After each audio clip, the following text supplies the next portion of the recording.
হোঁচট খাইতেই পারে মানুষ, চলতে গিয়ে মানুষ পিছলা খায়, তাই বলে কি পিছলা খাইয়া আর সোজা হইয়া দাঁড়ায় না, না ফিরেই থাকে? তো এইটা তো উচিত, ভুল হবে। চলার পথে অনেক দিন চোখ নামায় রাখছি, আজ হয়তো নারীর প্রতি নজর পড়ে গেছে, হ্যাঁ ভুল হইতেই পারে। সবসময় সত্য বলার চেষ্টা করি, আজ হয়তো একটা ভুল বলে ফেলছি, মিথ্যা বলে, হতেই পারে, কিন্তু লাগাতার মিশা কথা বুঝছেননি আমার কথাটা? প্রত্যেক দিন মিশা কথা, প্রতিদিন বুঝি মানুষের সুদ খায়, প্রতিদিন বুঝি ওজনে কম দেয়, প্রতিদিন বুঝি কাস্টমারের ঠকায়। এটা কি মুসলমান? এ কেমন ধরনের পাপী? 30 বছর বুঝি প্রত্যেক দিন টেলিভিশন চলবে আপনার ঘরে, প্রতিদিন আপনার ঘরে নিয়ম মাফিক নাচ গান নর্তকের ছবি চলবে। আপনাদের আখিরাত নাই? আপনার বিবি বাচ্চার আখিরাত নাই? তো এরা মরলে কোথায় যাবে? এদের পরিণতি কি হবে? আর আমি বাবা হিসাবে, অভিভাবক হিসাবে কি দায়িত্ব পালন করলাম? খাট পালং আর সোফা, ফার্নিচার, কাঁচের প্লেট আর নুনের বাটি, এটাই ছিল জিম্মাদারি না? একজন মুসলমানের দায়িত্ব তার স্ত্রী সন্তানের জন্য এই শুধু খাট পালং আর সোফা ফার্নিচার ব্যবস্থা করা, এই তো না? বলেন না বাবা, বলেন তো কি দায়িত্ব ছিল? কোরআন শরীফে আছে, ওয়া'মুর আহলাকা বিস-সালাহ ওয়াসতাবির আলাইহা। আল্লাহ তাআলা বলেন, নবী আপনাকে বলছি, প্রতিটা বান্দাকে ঈমানদার বলে দেন, হে ঈমানদার, তোমরা প্রত্যেকেই নিজ নিজ পরিবারের সদস্যদেরকে নামাজের আদেশ করো। তাহলে এই যে জিম্মাদারি, আপনার দায়িত্ব কি আল্লাহ বলছে, ওয়াসতাবির আলাইহা, এবং তুমি নিজেও নামাজের উপরে মজবুত থাকো। তো বাত্তারকারী আল্লাহ বলে, লা নাসআলুকা রিজকা, তোমাদেরকে রিজিক দেওয়ার জন্য আমি তোমাদের কারো সাহায্য আমার লাগবে না। নাহনু নারযুকুকা, আমি একাই সকলকে রিজিক দেব। কি সুন্দর কথা! মানে বিষয়টা আমি দেখব, ভাতের ফিকির আমি করব, রিজিকের ফিকির আমি করব, তুমি সেজদার ফিকির করো, স্ত্রী সন্তানের ইবাদতের ফিকির তুমি করো, ওদের ভাত তরকারির ফিকির আমি করব। ওমা কুন্না আনিল খালকি গাফিলিন, আল্লাহ বলে, বান্দা আমি আমার একটা সৃষ্টির ব্যাপারে 1 সেকেন্ডের জন্য গাফিল নই। 7 তবক জমিনের নিচে যেই পিঁপড়া হাঁটে, 7 আসমানের উপরে যেই ফেরেশতা হাঁটে, আমি দুইটাকেই সমান নজরে দেখি, একই মুহূর্তে দেখি, একই মুহূর্তে দেখি। হিমালয়ের চূড়ায় আমি যখন আমার সৃষ্টি মাখলুকের রিজিক পৌঁছাই, আটলান্টিক মহাসাগরের গভীরেও তখনই রিজিক পৌঁছাই। আমি আল্লাহ, তুমি আমার কি মনে করছো? ওয়া ইম মিন শাইইন ইল্লা ইনদানা খাযাইনুহু, আল্লাহ বলেন আমার কাছে কোনো কিছুই স্টক সীমিত নয়, বড় খাজাইন, সমস্ত কিছু আমার কাছে ভান্ডারে ভান্ডারে ভান্ডারে ভান্ডারে ভান্ডারে ভান্ডারে। তুমি মনে করছিল নাকি তাড়াতাড়ি আইয়ে সিরিয়ালে দাঁড়ানো শেষ? হেগো না না, ওমা নুনাজ্জিলুহু ইল্লা বিকদারিন মালুম, আল্লাহ বলেন আছে তো আমার কাছে ভান্ডারে ভান্ডারে, কিন্তু আমি নাজিল করি পরিমাণ মতো করে, একসাথে সব না, পরিমাণ করে। বুঝেন নাই? আমি বুঝে কই, মনে করেন আমরা যে অনেক মানুষের চিন্তা, বয়স্ক মাঝ বয়সী লোকেরা, আরে আমি থাকতে যদি ঘর দুয়ার টাকা পয়সা বাইল করে দিয়ে যেতে না পারি, ফোলাগারে বিদেশ পাঠাইয়া যেমনে পারি, সুদে পারি, কিস্তিতে পারি, হ্যাঁ আমি থাকতে যদি জিফুতের লেগে কিছু ঘর দুয়ার টাকা পয়সার ব্যবস্থা করে দিয়ে যাইতে না পারি, আমি মরলে আহারে তারা কিনবো। অনেক মানুষের এটা চিন্তা না, আমি মরলে তারা কিনবো না, আমনে মরলে তারা সবাই ক্ষুধা বহন খাইব, আমনে মরলে পৃথিবীতে ভাত বন্ধ।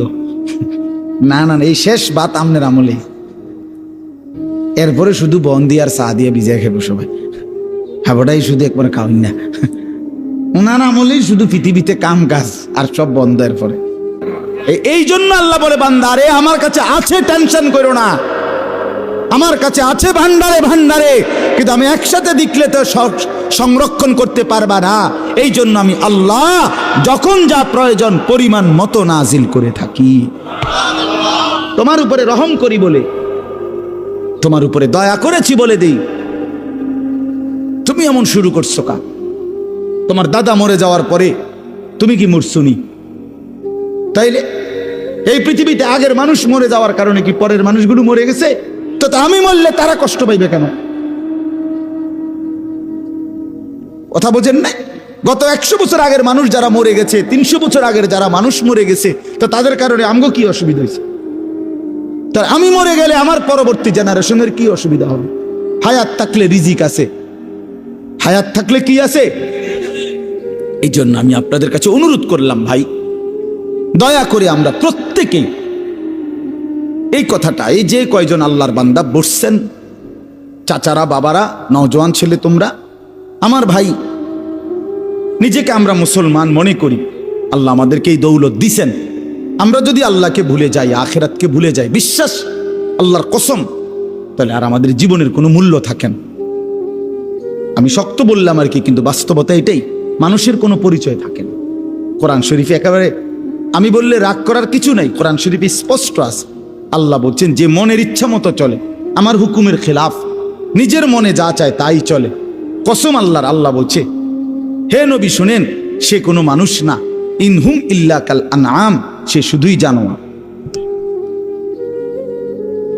ইনহুম ইল্লা কাল আনআম, এটা নফি ইস্তিসনা, মানে আর কিছু নয়, তার পরিচয় আর কিছুই নয়, শুধুই চতুষ্পদ জন্তু। তাহলে কঠিন কথা আল্লাহ বলছে। এই জন্য যে জীবনে আখিরাত নাই, যে জীবনে পরকালের কথা নাই মনে, সে জীবন জীবন না। আপনি আপনার মন মতো আখিরাত সাজাইলে হইতো না।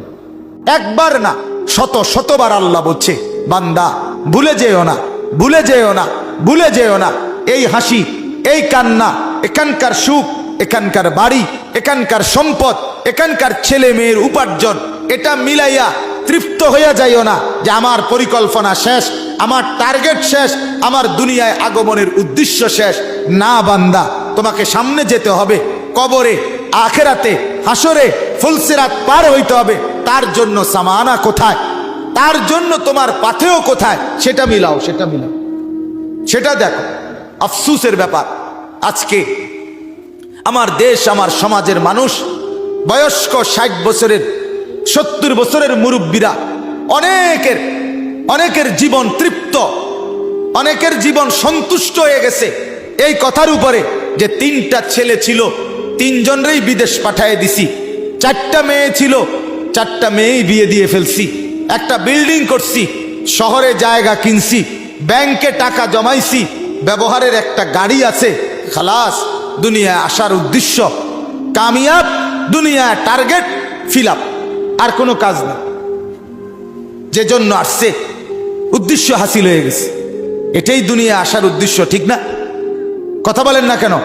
3 ছেলে বিদেশ পাঠানো, 4 মেয়ে বিয়ে দেওয়া, একটা বাড়িতে বিল্ডিং করা, অত্যাধুনিক টাইলস ব্যবহার করা, এখন আপনি সুখে খান, এখন ফ্যান চলে, এখন এসি চলে, এখন আপনার ছেলে মেয়ে টাকা পাঠায়, আর আপনি আরামসে ভাত মাছ চাল ডাল খাইতেছেন, আর গপসপ গল্প গুজব করতেছেন, টেলিভিশনে নাচ গান দেখতেছেন, খালাস জিন্দিগি না? আহ, হায় মুসলমান, এই তো তৃপ্তি।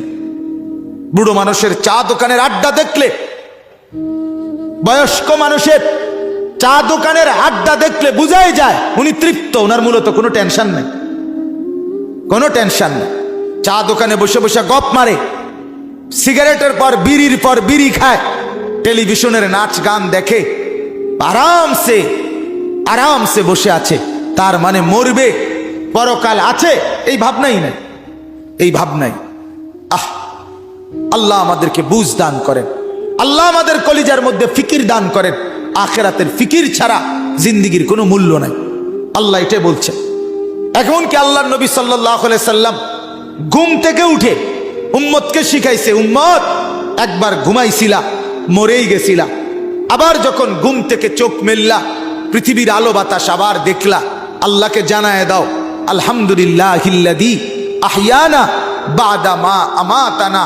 মাওলা, আপনার শুকর মাওলা, আমি তো মরেই গেছিলাম, আপনি আবার হায়াত দিয়ে আমাকে বাঁচিয়ে দিলেন। তবে আমি জানি মাওলা, এই মরা আর বাঁচার খেলায় একদিন ঠিকই ওয়া ইলাইহিন নুশুর, আপনার কাছে ফিরে যেতে হবে।